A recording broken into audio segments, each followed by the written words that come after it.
وہ نا بسا اوقات یہ وسوسہ بھی ڈالتے ہیں کہ جب نبی پاک مکے میں پیدا ہوئے تھے، حضور مکے میں جلوہ گر ہوئے نا، تو مکے والوں نے تو لائٹنگ نہیں لگائی تھی، جھنڈے نہیں لگائے تھے، انہوں نے تو جلوس نہیں نکالے تھے، تو تم کون ہوتے ہو؟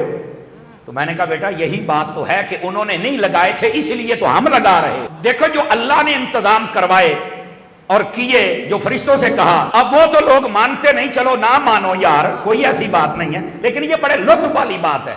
کہتے ہیں جب آپ صرف یہ ثابت کریں کہ جو مکے میں افراد تھے انہوں نے میلاد منایا ہے۔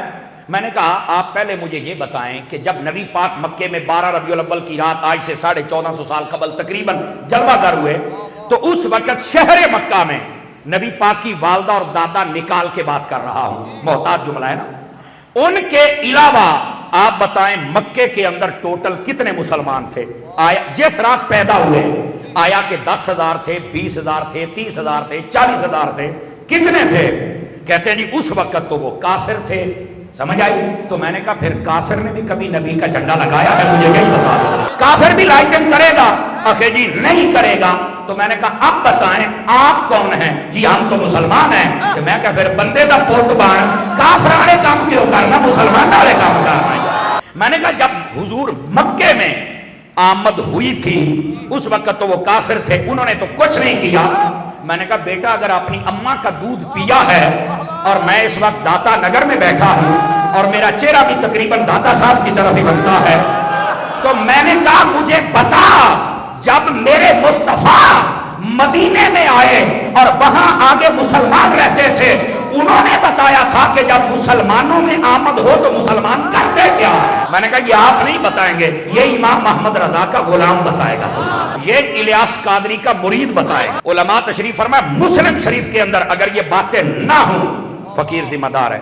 نبی پاک علیہ السلام نے جب ہجرت فرمائی نا مکہ پاک سے مدینہ، تو یہ بات جانے لگے، تو آپ جب ادھر پیغام پہنچ گیا ابھی حضور آ رہے ہیں، حضور آ رہے ہیں، اس جملے کو سمجھیے، حضور آ رہے ہیں، جب یہ پتہ لگا تو ہوا کیا تھا، انہوں نے ایک اپنی سپیشل فورس بنائی تھی، سمجھ آئی؟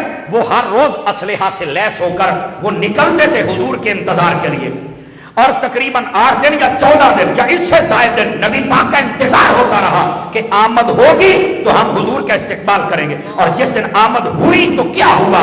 فرمایا فَصَعِدَ الرِّجَالُ وَالنِّسَاءُ فَوْقَ الْبُيُوتِ وَتَفَرَّقَ الْغِلْمَانُ وَالْخِدَمُ فِي الطُّرُقِ يُنَادُونَ يَا مُحَمَّدُ يَا رَسُولَ اللَّهِ۔ فرمایا جب حضور کی آمد ہوئی، توجہ رکھنا، جب حضور کی آمد مدینہ میں ہوئی تو عورتیں اور مرد چھتوں پہ چڑھ گئے، بچے اور خادم گلیوں میں نکل آئے، اور وہ ایک ہی نعرہ لگاتے تھے یا رسول اللہ، صرف یہ کہتے تھے کہ ہمارے آقا جلوہ گر ہو گئے۔ میں نے کہا بیٹا مکے کے کافروں کا مزاج تجھے یاد رہتا ہے، مدینہ کے عاشقوں کا مزاج یاد کیوں نہیں رہتا؟